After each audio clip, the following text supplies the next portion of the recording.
On a parlé aujourd'hui de ce qui est extrêmement important pour nous, puisque du coup on a parlé d'exploration. Et je rappelle que l'objet de l'Open Lab, c'est exploration et innovation.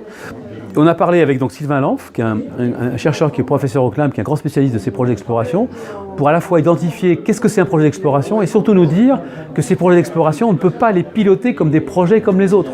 On ne peut pas piloter les projets avec un objectif défini ex ante, avec des critères d'évaluation ex ante qui vont être mesurables. On ne peut pas simplement accumuler et coordonner les compétences. On ne peut pas simplement aligner ces compétences sur un planning pour gérer ce type de projets qui sont des projets d'exploration. Or, ces projets d'exploration, c'est des projets qui sont aujourd'hui en expansion dans les entreprises parce que nous sommes dans une économie de les connaissances et que de plus en plus les managers vont être confrontés à des projets où ni les objectifs ni les moyens ne seront calés à l'avance. Il va falloir les faire émerger. Et comment on fait émerger des objectifs et des moyens? Par un processus d'expansion des connaissances. Donc du coup, la question de l'apprentissage en situation des acteurs dans les entreprises va devenir un élément extrêmement important.